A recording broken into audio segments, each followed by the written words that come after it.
Blac Chyna sues the Kardashians for $100 million, alleging that they defamed her, lied that she abused Rob Kardashian, and are the sole reason why Rob & Chyna Season 2 got canceled. Welcome back to Rob & Chyna Part 40. We finally made it to the infamous lawsuit that has been brewing for the last 5 years. So let's get into it. The original lawsuit was against Angela White, Blac Chyna, against Kris Jenner, Kim Kardashian, Khloe Kardashian, Kylie Jenner, Kendall Jenner, and Kourtney Kardashian. However, Kourtney and Kendall had been dropped from the suit since there was no evidence of those two specifically emailing executives to cancel Rob and Chyna. They figured that out sometime before the actual trial started, so they were dropped from the case. Chyna's original claim is that the family defamed her, used their influence to improperly interfere with her contract, leading to the E! Network to cancel her reality series Rob and Chyna. She also says that the family lied to the network executives about her physically attacking Rob Kardashian to intentionally tank the show. There is a common misconception that Chyna sued the Kardashians primarily because they messaged executives and then they immediately canceled it. That is not the case. Chyna is stating that she never physically assaulted Rob, that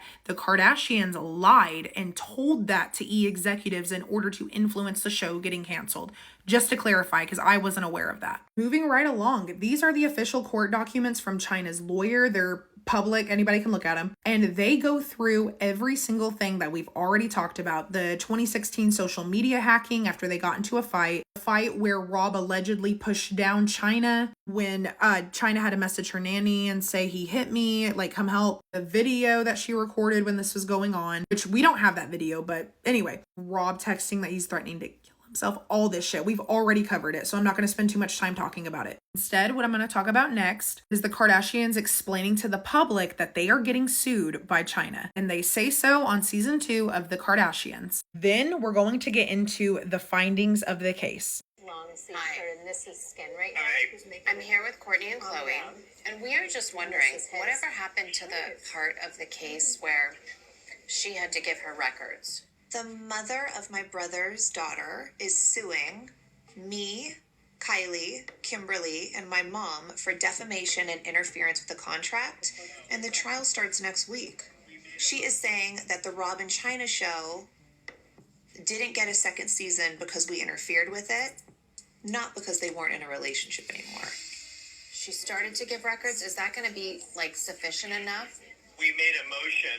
It's going to be heard on Friday morning to exclude her damage claim because she has not fulfilled her obligation to give us all the stuff. She basically gave us a data dump of bank records, but they're incomplete. We don't have tax returns. We're missing all kinds of stuff. So yeah, we have a motion pending on that.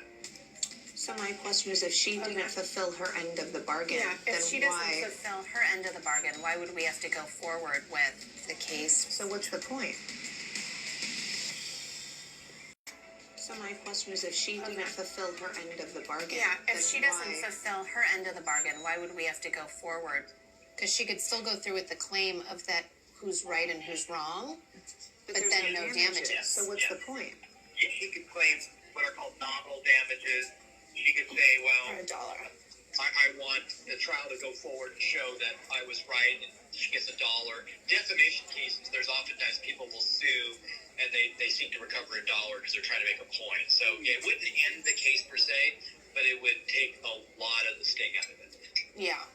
Even the fact that, like, she had a restraining order against my brother, how can they even do a show together if there's a restraining order and they physically can't stand next to each other? I definitely am really nervous because I know in a lot of the justice reform work that I'm in is that when a jury's involved, there's no telling how people will side. And even if you have the truth on your side and you believe in your team, you have no idea what the outcome is going to be. You guys have to be straight-faced, treat it seriously. It's like we're in church. That's how I always tell people. It's like we're in church. Yes, of course. I haven't been to a trial since I was 14 years old. Well, you're going to see one in the next 10 days. You're going to see a real spectacle. All right, well, that was all the questions we have for now. Call me if you got any questions. I'm always here. Okay, thank you. Okay, ciao. Bye. She's suing us for over $100 million. And we're leaving our fate in the hands of 12 random people. What if they hate us? No one hates us, Chloe. Hopefully you find people that just don't know who we are. Listen, facts are the facts. Right is right, wrong is wrong. I'm not worried about something I've done. I'm just saying it's going to be stressful and annoying, and that, well, she's suing us dreams at my house. Yeah, that's what's so crazy. I'm so sad that you guys can't come to my dress fitting because of this stupid trial. I know. While you are living your best life in Italy, Kim and I will be in a courtroom dealing with the law. And right after that, the trial begins. And here's what we found during the trial. I say we like I was there, but the judge found that Kim Kardashian is not liable with respect to defamation. The judge said, quote, "There is no evidence from the trial that showed Kim had a responsible part in publishing defamatory statements against Blac Chyna." Rob also testified that his love for Blac Chyna was not real and said if it was real, then they would have gotten married, and also states that the relationship was very negative.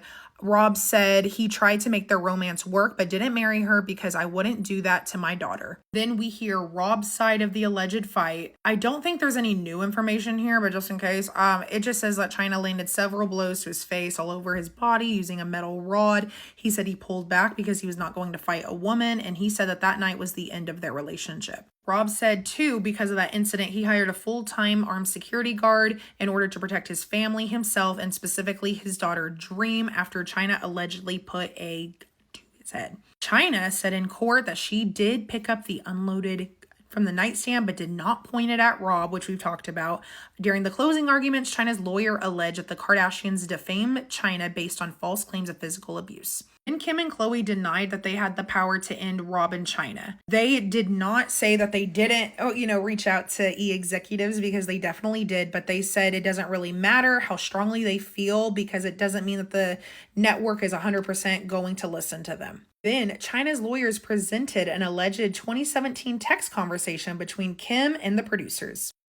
What the message entails, because it's not in the court documents, but I'd have to assume it has to do with canceling Rob and Chyna season 2. Kim noted, though, that in one text she said the network doesn't listen to us, saying this means her family didn't have power to influence such show decisions. Then Kylie Jenner testified and said that Tyga told her Chyna attacked him with a knife. It says Kylie testified that Tyga once showed her a 6-inch long scar on his arm that he said was from a knife wound from Chyna. Kylie said she wasn't there when the attack allegedly happened, so she had no evidence and only knew what Tyga told me. Kylie also testified the week prior that Kylie and Tyga had told of an alleged cut on his arm, which I've talked about. But this is when that comes to fruition as well. Then Kris Jenner testified saying that Blac Chyna allegedly sent death threats to Kylie Jenner. Chyna allegedly threatened to kill Kylie in 2012, which is strange because Tyga and Kylie weren't even together then. But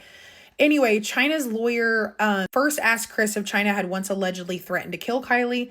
Kris at first said she couldn't remember, but then Chyna's lawyer showed her a copy of a deposition about the alleged threat.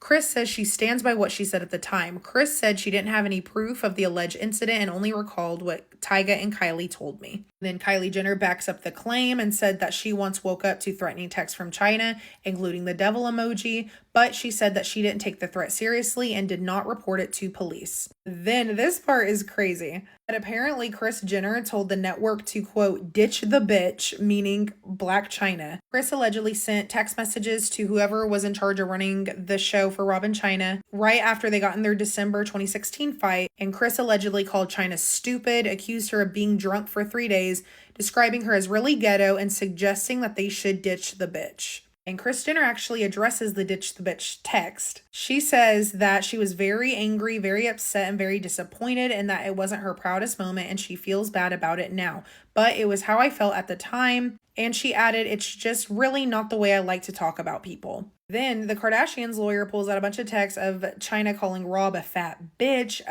saying that the disgusting sex is horrible, it's over, all this crazy shit. And I am running out of time, but really quick before I get off here, the network did say that they tried to plan a retreat to help Chyna and Rob reconcile. And this is like the biggest turning point of this entire lawsuit. And we're going to have to talk about it in the next part.